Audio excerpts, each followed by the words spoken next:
introduce Dr. Lamb. All right, good morning. Thank you. I appreciate Anthony for inviting me to speak. I got to figure out which pointer it is. I'm going to talk about general concepts, universal concepts, and pan-facial thought, and then sort of hone down into the ethnic cases. And at the end of the case studies, I think are going to be much more illustrative for you to understand this. So we're going to start with an aerial view and understand this first. So if you look at aging, you look at this and you clearly see wrinkles and gravitational descent. We're going to talk about framing concepts. And this photo we're going to come back to, so you can look at it from a perspective that I think is very easy, so that you can go home and hopefully see the world in this maybe a different shade of perspective. So obviously we see a lot of times volume, and we think this is what we need is a lot of volume. But what I'm going to talk about a lot is not volume, but shadowing of the face and shape. And those are going to be very important concepts. Nevertheless, there is volume loss, and there is a volume loss where if you think of a 1-year-old, a 2-year-old, they look much fuller than a 5 and a 10 and a 15 and 20. There is a linear loss of volume over time. What I want to drive to is a concept espoused by Malcolm Gladwell, which is blink. In a blink of an eye, we see someone and we know how youthful they are.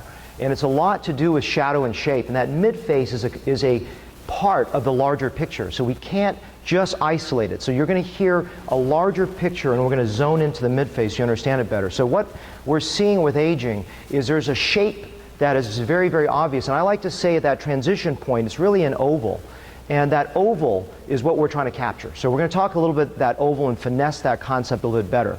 So the facial frame, the outer edge of the face, the halo of the outer edge of the face is a huge concept that I'm going to present and put that halo in the context of the outer face. And then we're going to talk about it specifically with ethnic examples that you're going to see, and I'm going to juxtapose that with non-ethnic faces so you understand that there are universal principles, and it really comes down to design to make someone aesthetically more pleasing. And we're going to go through that. So first I want to talk about facial framing ideas. And what that is framing around the face, the eyes, and the mouth.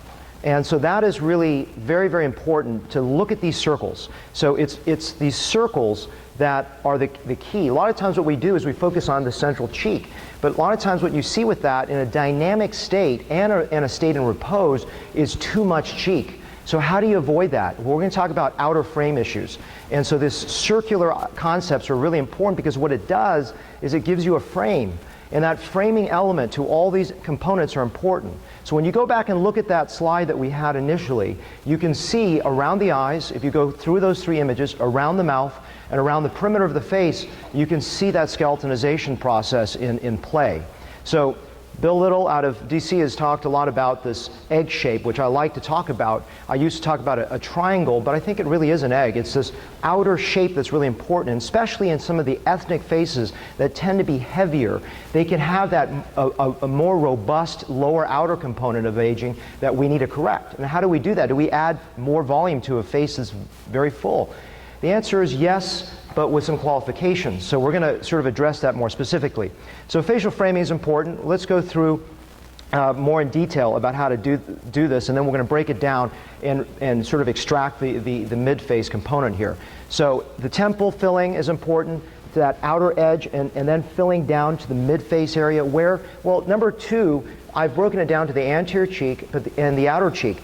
I'm more focused today, and you're going to see it in the examples, of the outer face, especially for the ethnic, and it's not going to make them look fatter or whiter. So I want to have you understand that outer edge of the face concept, which I think is important. Then you said, why talk about the lower face in a mid-face talk? Because you'll see it when you look at the face as a global perspective, why that lower face is so important, especially for the ethnic face, but we're going to go through that a little bit more in detail.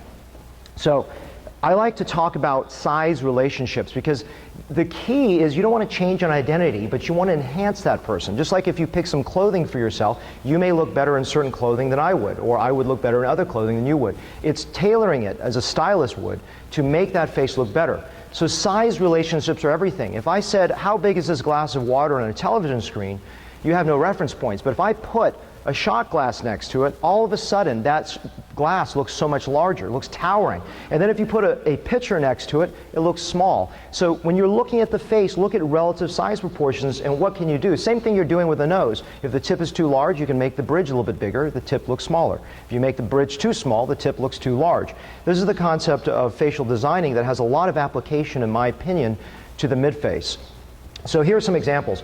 This is a Hispanic lady that I did rhinoplasty as well as facial fat grafting, and she has a heavier face. So if you go and put a lot of volume to that face in the wrong places, you're going to have more issues with looking full. So by hitting this area here and a little bit down to the center and a little bit toward the center here, you're going to put weight across here and down here, and it's going to de-emphasize that outer face.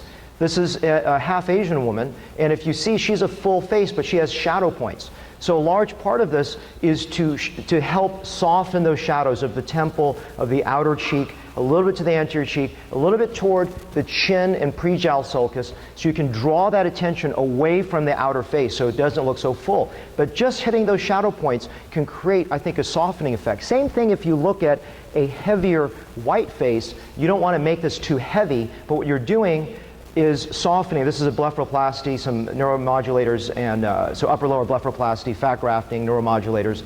Last one was fat grafting as well. And then just sculpting the face. And so this is a fun thing, is sculpting it to make it look a little bit more balanced. And same thing here. If you look, large deficiency is in the pre-jowl anterior cheek area, and if you can bring that attention away from the outer face, you can actually slim the face through aesthetic design. There's an African-American face, lady that's had lower blepharoplasty, transconj, as well as fat grafting. This is about 7 years out with 2 syringes of fillers under the eyes at about 6 years out to just touch up the face. Very little intervention in that interim, actually. I didn't see her for a few years.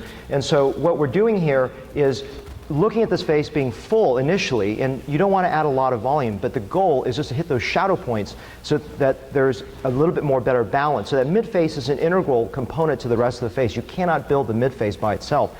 And what I oftentimes see is that midface being over volumized, and because the problem with it is fat does take better there. So what I tell my patients is, and we'll talk about it in just a minute, is you need to add a little volume in the right places to offset that fat. You don't want to put too much in that central cheek because it becomes a dynamic issue. And when you're filling a face, always underfill the anterior cheek. You can come back and do a little bit more. This is a Hispanic lady, and if you look, I'm sorry, I pulled this off my internet, so people have been stealing my images, so I've had to mark everything now. But if you look, she's got a heavy face, and the initial gut instinct is don't widen it. But if you widen the upper outer face, you widen the lower face, just like those ideas of the glass of water in the different sizes, you can draw the face forward and make it look a little bit brighter and a little bit slimmer by adding volume in the right places. And if you contrast it against maybe a slightly slim, slightly heavy areas, what can you do to offset this face? Again, sculpt the outer fringe of the face, around the eyes, around the mouth, and what you do is you draw attention from the outer face. This is actually a staff member of mine, and if you see, she's got really large midface, right? So what do? Add more volume there? Absolutely not. But what you do is you sculpt the outer edge and around the mouth, and it de-emphasizes the cheek. Remember that shot glass pitcher of water idea, and it draws it in so that the face has a better shape to it and actually looks thinner, in my opinion. So for me, fat grafting is not precise. It is, what gives me is a beautiful foundation for the face, but I tell all my patients that surgery is there to get you very close to where I want you to be, but I need to come back and do a little bit of finesse work in the office. And I think it's important that a lot of people try to stuff a face with too much fat to make it perfect. I don't think you can do that. In my hands, I think it's dangerous. You're going to have a face that's eventually going to be overfilled. So what you want to do, in my opinion, is build that foundation with fat if that's the way you want to go, and then touch it up with fillers. So the ideal for me is someone under 40. I want to be doing more fillers because it's bio-inert. In Texas, we have a lot of people that like to eat, including myself. And so fat is a bioactive product, and you want to look long term and make sure that you don't have consequences. But also, monetarily, they don't need as much. So someone that's under 40 without a lot of volume loss, fillers are really, really powerful. The ones that I use, I have no financial affiliation. I love autofill around the eyes. I know it's a topic of concern for a lot of people to do this, but I think it's exquisitely easy to do once you have enough experience level with it. And Voluma I like for the lower face because it really adds beautiful volume. My second choices are Bellatero upper and Juvederm for the lower, at least in the United States with our current landscape. So I leave you with the concept again is, you know, we hear a lot of technical talks. I'm very passionate being technically precise, but what I really want to deliver besides that is an artistic picture. That's why you can't separate the mid-face from the rest of the face. Thank you.